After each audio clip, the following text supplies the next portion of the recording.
look at these beautiful people. Oh, pet the little puppy.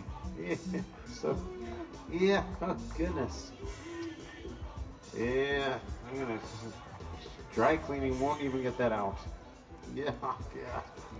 Those are beautiful. Ugh. They said that they wiped out leprosy. I don't know if that's totally true. Ladies and gentlemen, we have somebody to introduce to you. His name is Mike Voth. He came to us by way of the internet. He wrote he produced a little video with him in his truck, and he said, "I'm ready to move on." He said, "Take my truck, sell my truck, give the money to the Yellow Bike Project, Austin Cycling Association."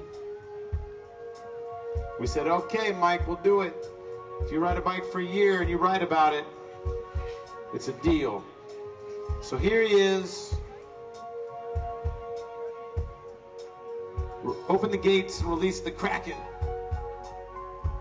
Make some noise, folks. This is Mike. He's trading a car for a bike for an entire year. He's going to try it out as an example to us. Take him out there. Take him for a little spin. That's the vulture of car culture. He's given up.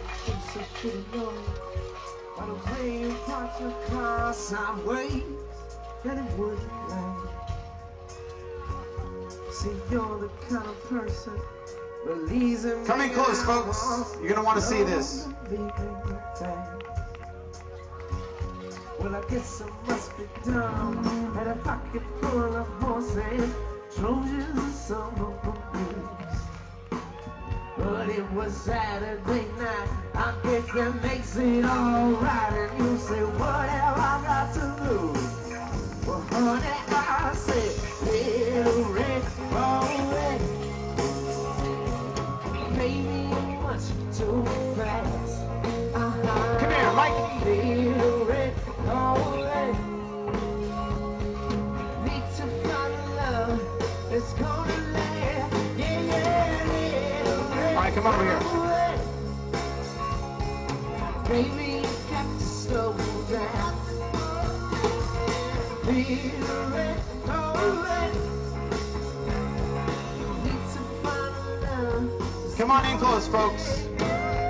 This is for real. This is a moment we've created to help make the biking sacrifice real. Mike, how long is your commute every day? A couple miles. Couple miles. And what kind of vehicle are we talking about here? I saw your truck looked kind of sweet in a nostalgic old truck kind of way. A 1990 Chevy truck. What kind of mileage you get on that truck? About 9 or 10 miles to the gallon, so not very good. Do you know how many miles per burrito you get when you're riding a bike? No, I don't. 50. 53 miles per burrito, which is kind of scary if you're like trying to drop pounds. You're like, oh god, 300 miles. I just made it through like lunch. Listen, folks, it's not a joke. He's going to go car free and he's going to write about it. We found him on the internet. He's already a good writer and he likes to share his story. So follow him on the internet as he's spending this next year. Mike, we're not sure you're totally aware of what this sacrifice means. You're trading your car for a handmade bike. There's the handmade bicycle you're trading your car for. Go sit down and we're gonna role play a little bit here. Have a seat. That was the vulture of car culture, and this is the little vulture's babies. All right, Mike, did you consider that through the year you might be sharing the road with drivers that are not always paying close attention to the cyclists? Are there good bike lanes here in Austin? I think they're not bad. Not bad. Some cars think they just rule the road and you're just an obstruction. Some people in their cars, they just spend the whole time doing their makeup, talking on the phone, blah, blah, blah. Who knows what a door prize is? It's when the car opens the door into the bike lane. Ooh, that's not the kind of prize you want, is it? No. What about terrible weather? What about the blowing winds? What about the monsoon rains? What about the crazy global warming making snowstorms? Austin snowstorms. You get those?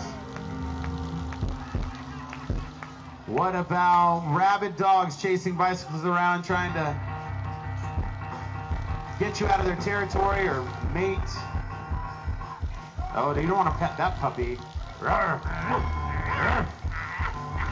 Pedal faster, Mike. Okay.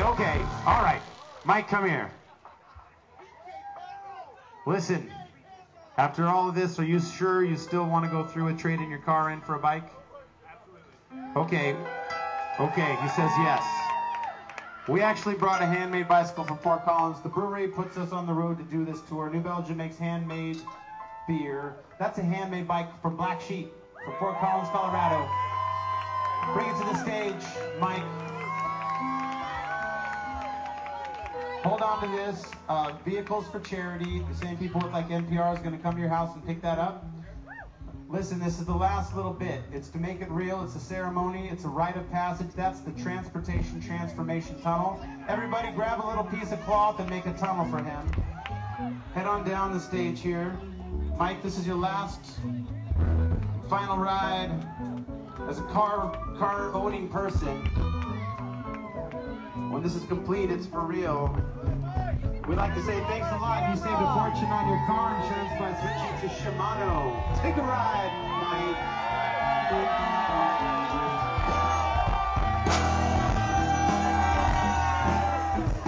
We always have somebody, no matter who you are. It's not a practice. But you control me, but you control me. We always have somebody. Stick around, folks. The Pigs of Joy Time is taking the stage in just a few moments. The music will be amazing, and we have a finale you're not going to want to miss. Stick around for the Pimps of Joy Time and the finale. Thank you very much for coming to Tour de Fat. We hope. Alrighty, so go ahead and introduce yourselves. Hi, I'm Mike Voth from Austin, Texas. I'm Mike's wife, Kate. I'm Mike's friend, Miles. I'm also Mike's friend, Lawrence. I'm Mike's friend, Haley. Alright, so tell me about it. Tell me what you've done and why you're doing it. Well, at the Tour de Fat here in Austin, I agreed to trade in my car for a bike. And I'm agreeing to ride my bike for a year. To work, to the store, wherever I go, I'm riding my bike. Why have you decided to do this? Well, it just kind of makes sense. You know, I just feel that, you know, driving a vehicle, not only does it pollute the planet, it wastes money on gas, and if I have a car, I have to pay maintenance and insurance and car payments, and a bike is just so much more efficient, so much cheaper, and I also feel that, you know, if I'm riding my bike, I'm a little more connected to the world around me. So often we're in a car and we're just flying past everything that happens to us, and we feel really disconnected to, you know, the world around us. So I'm hoping that by riding a bike, I'm able to, you know, feel more of a connection with my community and a connection with the planet. So. Let's go to Mike's wife. How is this going to affect the family? Let's see. It'll definitely be a challenge. You know, previously we had 2 cars, so we could kind of do our own thing, and this, knowing Mike is going to ride his bike everywhere, well, I guess I can do whatever I want with my car, because he's stuck with his bike. Just kidding. But it'll be nice. I feel really good about what he's doing, and maybe we don't need to drive a car everywhere. You know, maybe I'll get a bike too and try the same challenge he's doing, because it's a really great thing, and I think a lot of people think it's impossible, you can't do it, you can't live without your car, but you really can. And so I think Mike's taking the first step in his family to really do that, and I'll observe him and admire him and maybe get there myself one day. Well, okay, what do you think is going to be the toughest part of this? Oh, gosh. I think on those days where it's cold and rainy, I wake up and I feel like, I have to go out in this. But, you know, I'm ready to accept that challenge, because a little little wind and rain, and as you can see, they prepared me while I was just on stage. You know, for all the They're elements, still so on his face. for cars, for dogs, for rain, for snow. Yeah. So I think the biggest challenge is going to be just, you know, being able to prepare myself for all the different, you know, for the elements, for the unexpected. Really, you know, I might have a flat tire when I'm miles from home, but as long as I'm prepared, you know, I'm an Eagle Scout, and what I learned in Boy Scouts was be prepared. So I think as long as I'm prepared, I think I can, you know, make this happen. What do you do for work, and how do you think they're going to deal with this?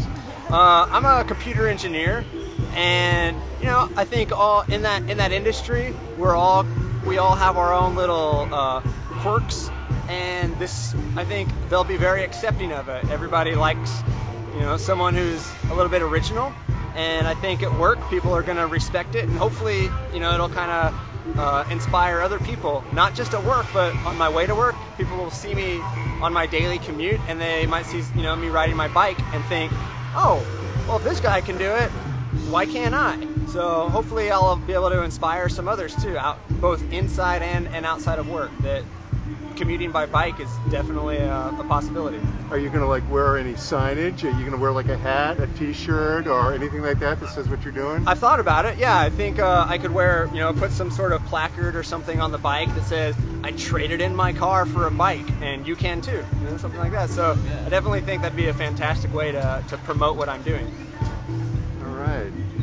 Anyone else got anything to say? We got Good. bikers here. Yeah, these two guys also commute. So Yeah. they're also these two. Yeah. So how long have you been commuters? I don't know, as long as I've been working at that place. It's been a while. 5-10 years, something like that. Something like that. Wow. And now two All guys right. in town, right? So have you pretty inspired much him? right around town, and probably like 5 times a week, I would say. Uh-huh. Have you been an inspiration, you think, for Mike to do this crazy thing? Oh, definitely. So you're going to be commuting right behind him? Are you guys work together? We work or- separately now. We don't work together anymore. We used to. He left the company, and so he's going to be commuting on his own, but I'll be there in spirit.